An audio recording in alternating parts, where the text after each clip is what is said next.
Oh, what's up, guys? Welcome back to another video. Getting into EGR deletes on a Cummins. This is obviously just to show you how to clean your EGR and if you would need to block it off for temporary purposes, just for you to be able to put your factory stuff back on. It's against the law to delete it, so I wouldn't recommend doing that. But if you need to clean it because some of these diesels get high mileage, not delete it, take it off to service it, this will be a perfect video for you. So before further introduction, let's just hop straight into it, guys. Before we start, go ahead and smash that like button and hit that subscribe. I appreciate all the support. Let's just hop straight into it. They say this could take 3 hours. I'll let you know exactly how long it takes. I hope it doesn't take 3 hours because I plan on taking it to the gym in the morning.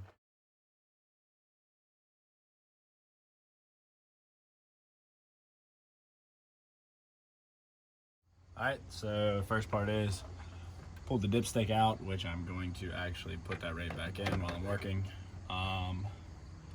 4 bolts. They were, you can see in the time lapse, they were 8 millimeters. Thought I saw on the internet somebody say that they were 10. They are definitely 8 millimeters. Next thing I'm going to work on getting this crossover pipe over, which I am told that this is going to be 11 millimeters. And then up front, right under here, there should be an 8 millimeter. So that's going to be the next thing I'm going to get into.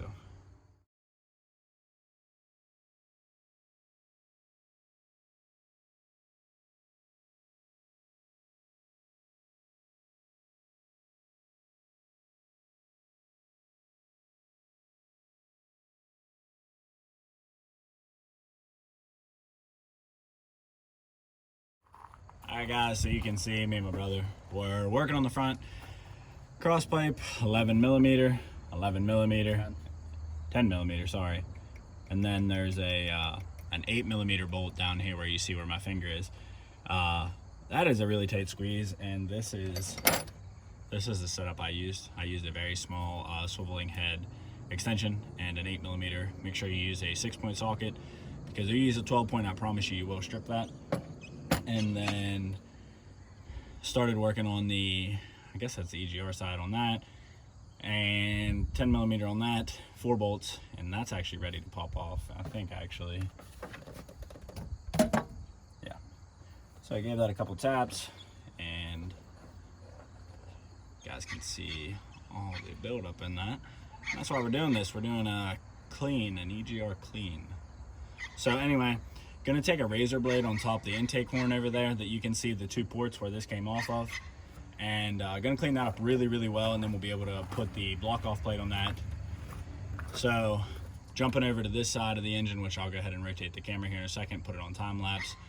This is gonna be the side that's a pain in the ass. Everything up to this point has taken me maybe 10 minutes.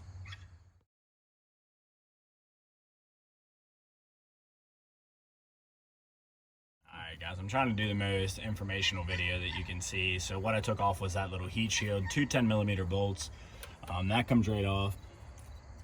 As I'm looking at this, I'm trying to do the best that I can with, there's no instructions that came with this kit. I mean, I guess I could look them up, but it should be pretty self-explanatory. I got 2 bolts right here, and I got 2 on the lower side. These look like 10 millimeters, and then I should be able to either swing this out of the way or do something to where this shouldn't be on there anymore, I believe. So 2 10s, deep well, 6-point socket. We're not trying to, definitely not trying to get anything or strip any bolts. So hop into it.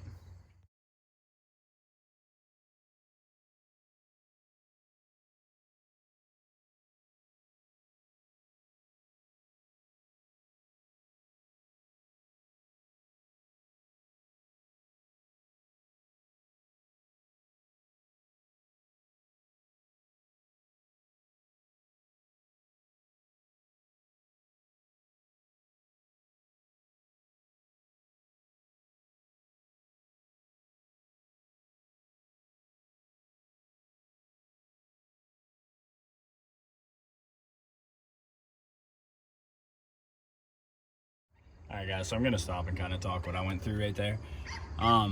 There's 2 10 millimeters up here, and then there's a 10 millimeter right here, and another 10 millimeter right here. But there's a heat shield that at the time I didn't know you had to remove.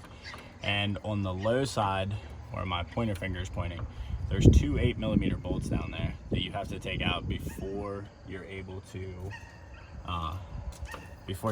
actually get this last bolt exposed. So it's just a small heat shield, two 8mm. So I got that last bolt exposed. Should be able to take that off and then realistically rotate this up.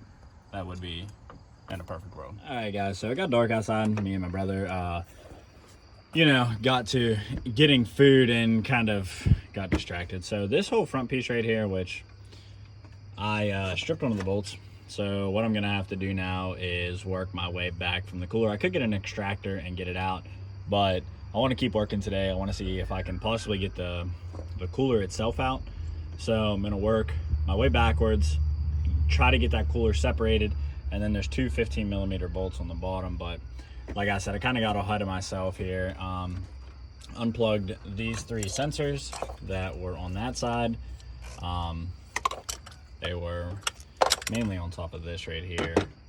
And then also got the intake tube out because there's brackets on the side of this cooler that you actually have to get to, and you can't get to them without the intake. So I took the intake out and stuffed a rag down in there to make sure nothing got in the turbo itself, and working on getting both these coolant lines off, and I'm gonna get back to work on these. So it's getting kind of dark. I'm not sure how much more I'm gonna go tonight, but we will see. All right, guys, it is super late out, pitch black actually. Me and my brother put a light up, said we were gonna knock it out. Thanks for his help. I mean, my gosh, two people with this job. If you have two people, this job is not bad at all. You kind of, there's certain things you can and can't do while one person's doing something else, but overall, people say this job takes like three hours, maybe like 4 I've seen. I would say probably an hour and a half involved. I'm not done, but all I have to do is put block off plates back on and then route lines. But for right now, everything's looking really good. It's all done. This side was a little, I don't want to say super difficult. The back two bolts that everybody talks about, those two 15mm that are underneath the firewall right there, they're challenging. You kind of have to find the right extension and wrench size or ratchet size to work, because you'll see what I mean whenever you get there. There is room, but it's kind of difficult. And then when it's unbolted, to actually pick the cooler itself up and out, two people makes a huge difference. You kind of got to make sure stuff's out of the way, and the cooler's kind of heavy. It's a little challenging, but not the worst. But an hour and a half involved. All I have to do is put the block off plates on, which I will finish this video up tomorrow so that you can see the end result. But overall, for just the average person doing this, I would say probably 2.5, 3 out of 5 if you know what you're doing. So it's not the most challenging thing, but it's not the easiest thing. It's not like changing an air filter. But I'm gonna leave rags and everything tonight, make sure nothing gets down in there, clean the mess up, and put it back together tomorrow, and I'll show you guys that. All right, guys, it is the next day. Finished up at the gym.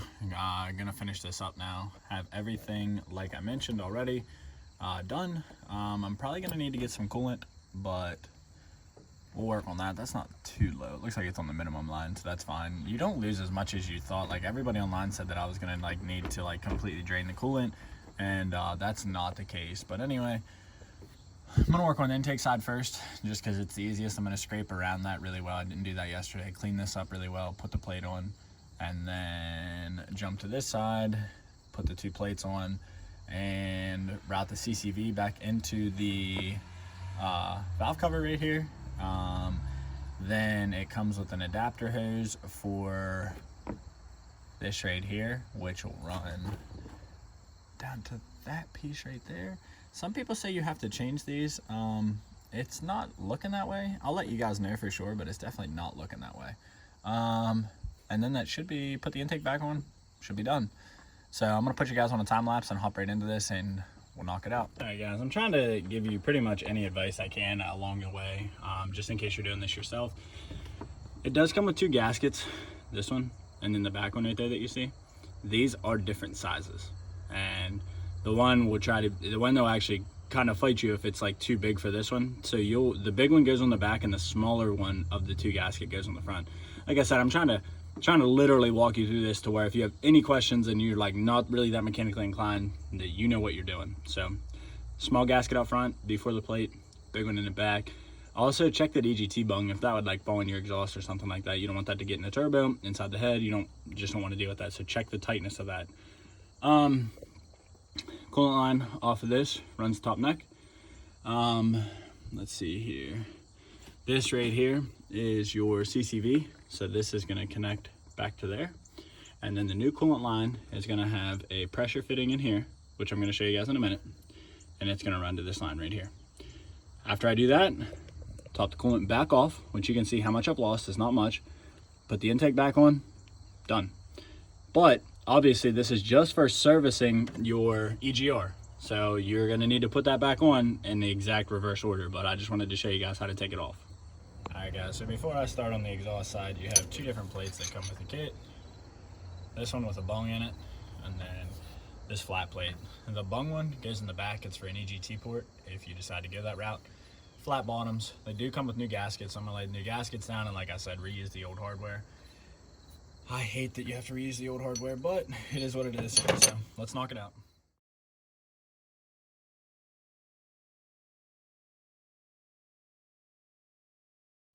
All right guys, so this is the final product. Intake side, super easy. I mean, 10 minutes maybe at best, even with scraping the gaskets. This side, a little more challenging, not the worst thing in the world as long as you're patient, but definitely a little more challenging. You just have a lot more to do, but it's kind of hard to mess it up. I mean, I went through and kind of explained it as I was going, but just to kind of end the video, things that I wish I would have known, mine did not come with instructions. It says to replace this hose, or I'm sorry, to replace this neck right here. I did not do that. I actually ended up cutting the hose down and wrapped it over, and it fit fine. I cut it on both sides to shorten it up a little bit, but it fit on both sides just fine. And then what else would I wish I would have known? Oh, that little hose that's on the, it like holds the fitting inside of the hose. I wish I would have known what that was too. Like I said, zero instructions. This is me just going with it. If you're wondering what that's connected, that's the cooler plug. And last but not least, to close the video out, if you wonder why the battery's like this, it's because I wish I would have disconnected the battery from the get-go and I wouldn't have had this issue.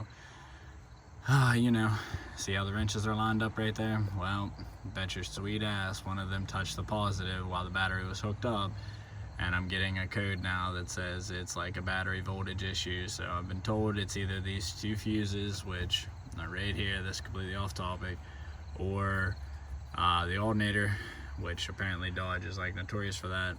These fuses, there's like literally no way to check these. In fact, this is the first time I've ever seen a fuse like this. So moral of the story is, when you start this job, don't pull a me and disconnect your battery and you won't even have this issue. So I gotta go buy these, and they're $15 a piece. And then hopefully it's not a $300 alternator. Let's go.